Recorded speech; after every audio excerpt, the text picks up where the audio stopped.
Hakikat ilmu pengetahuan. Terdapat pengertian ilmu pengetahuan dan teknologi. Untuk ilmu, pengertiannya berasal dari bahasa Arab alima yang berarti pengetahuan. Ilmu juga mengandung 3 kategori, yaitu 1 hipotesis, 2 teori, dan 3 dalil hukum. Untuk pengertian pengetahuan, secara etimologis, pengetahuan berasal dari bahasa Inggris, yaitu knowledge. Pengetahuan juga merupakan hasil proses dari usaha manusia untuk tahu. Swedi pada tahun 2016 mengemukakan bahwa pengetahuan yang dimiliki manusia itu ada 4, yaitu yang pertama, pengetahuan biasa, yang dapat diartikan seseorang memiliki sesuatu di mana ia menerima secara baik.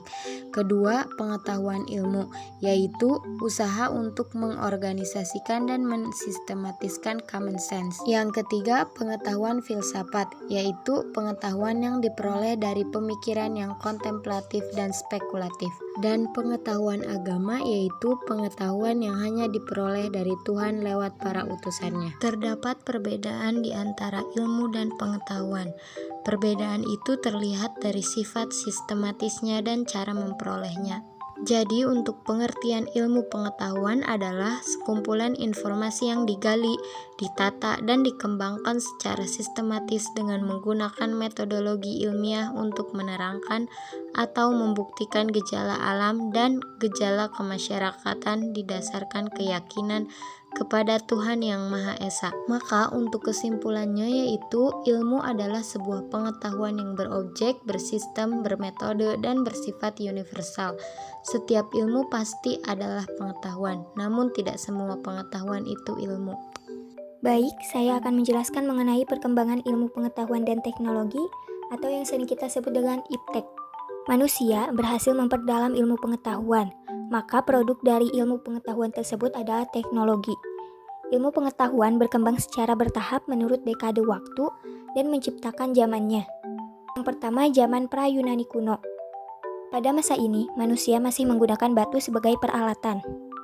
Yang kedua, zaman Yunani kuno. Pada masa itu dianggap sebagai gudang dari ilmu dan filsafat, karena bangsa Yunani pada masa itu tidak lagi mempercayai mitologi-mitologi. Yang ketiga yaitu zaman abad pertengahan.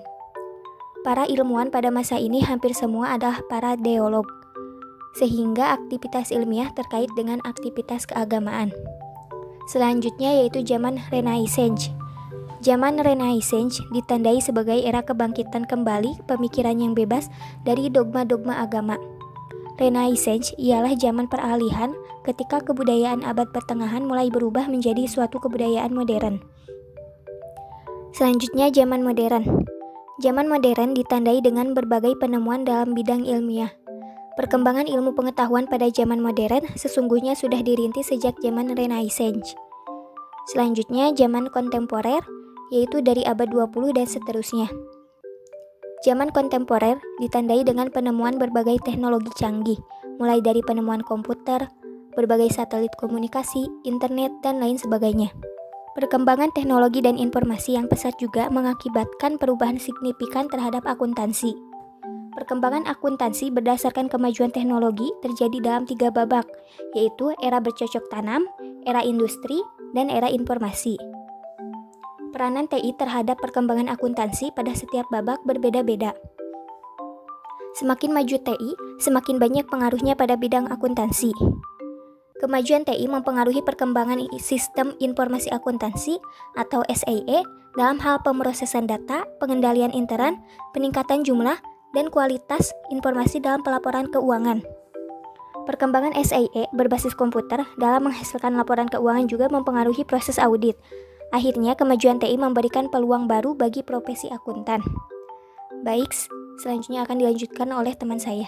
Pancasila sebagai dasar pengembangan ilmu pengetahuan dan teknologi dalam bidang akuntansi. Yang pertama, dalam akuntansi, kerendahan hati manusia tentunya sangat diperlukan untuk dapat menyatu dengan Tuhan. Tidaklah mungkin manusia dapat menyatu dengan Tuhan jika masih menggunakan pemikiran yang bersifat egois dan rasional. Sikap kerendahan hati inilah yang memungkinkan manusia untuk membuka cakrawala pemikiran yang bersifat irasional dan spiritual. Akuntansi akuntansi spiritual hadir sebagai sarana untuk mewujudkan sikap kerendahan hati manusia. Yang kedua, dengan memahami sila kedua Pancasila sebagai sila kemanusiaan yang adil dan beradab, maka sejatinya akuntansi dituntut untuk memenuhi kebutuhan hidup manusia yang tidak sekedar unsur materi semata. Akuntansi dituntut untuk memenuhi kebutuhan manusia sebagai makhluk sosial, maka akuntansi merupakan proses memanusiakan manusia dan dimaknai sebagai proses mengembalikan hakikat penciptaan manusia sebagai makhluk humanis yang tidak hanya mengutamakan kepentingan pribadinya semata, namun juga kepentingan bersama. Yang ketiga, persaudaraan yang merupakan hakikat akuntansi berdasarkan sila ketiga Pancasila memiliki tujuan untuk merekatkan hubungan antar komponen perusahaan atau aktivitas ekonomi. Melalui semangat persaudaraan dalam Pancasila, tidak ada istilah bos dan karyawan, sehingga hanya terdapat satu golongan saja dalam aktivitas perekonomian, yaitu golongan keluarga. Yang keempat, sila keempat Pancasila menekankan bahwa rakyat harus menjadi tujuan utama. Demikian juga dengan akuntansi yang tidak boleh dibuat dengan tujuan mengistimewakan kelas tertentu. Akuntansi harus dibuat dengan berorientasikan kesejahteraan bersama. Akuntansi tidak hanya dibuat demi tujuan kepentingan bisnis semata tanpa memedulikan nasib dan kepentingan rakyat. Dengan pengertian lain, akuntansi tidak boleh hanya memfokuskan diri pada perusahaan besar semata, namun juga berkonsentrasi pada usaha kecil dan menengah yang sesuai dengan paradigma Pancasila. Yang kelima, akuntansi berkeadilan pada hakikatnya merupakan perwujudan utama dalam sistem ekonomi Pancasila.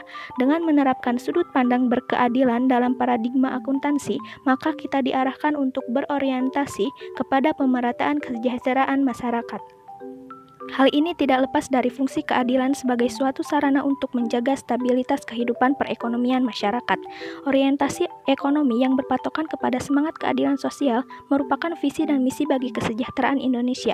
Sila keadilan sosial sebagai satu tuntutan rakyat untuk membangun suatu perekonomian berdasarkan nilai kemanusiaan. Urgensi kedudukan Pancasila sebagai dasar pengembangan iptek dalam bidang akuntansi. Akuntansi adalah suatu proses yang diawali dengan mencatat, mengelompokkan, mengolah, menyajikan data, serta mencatat transaksi yang berhubungan dengan keuangan, sehingga informasi tersebut dapat digunakan oleh seseorang yang ahli di bidangnya dan menjadi bahan untuk mengambil suatu keputusan. Definisi tersebut menggambarkan akuntansi sebagai bidang yang difokuskan diri pada nilai-nilai moneter yang digunakan untuk pengambilan keputusan ekonomi. Tidak ada unsur ketuhanan dan hal-hal yang bersifat humanis. Dalam definisi tersebut, akibatnya akuntansi penuh dengan unsur-unsur yang bersifat rasional demi pengembangan bisnis semata. Akuntansi dituntut untuk jujur dan transparan dalam menyajikan laporan keuangan kepada pemilik modal, serta profesional dalam bekerja meskipun telah dibantu oleh teknologi perekaman data. Oleh karena itu, hubungan akuntansi dengan Pancasila berdasarkan satu sila ketuhanan yang Maha Esa adalah proses pertanggungjawaban manusia kepada Tuhan dalam segi aktivitas keuangan. 2. Hubungan akuntansi berdasarkan sila kemanusiaan yang adil dan beradab adalah proses memanusiakan manusia. Pengguna perspektif entitas bisnis pada pemikiran akuntansi. 3.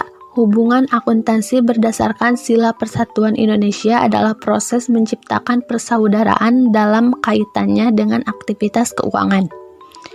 4. Hubungan akuntansi berdasarkan sila kerakyatan yang dipimpin oleh hikmat kebijaksanaan dalam permusyawaratan perwakilan. Sila keempat menekankan bahwa rakyat harus menjadi tujuan utama. Akuntansi harus dibuat dengan berorientasi kesejahteraan bersama adalah proses mengangkat derajat rakyat dalam segi aktivitas keuangan. 5. Hubungan akuntansi dengan sila keadilan bagi seluruh rakyat Indonesia.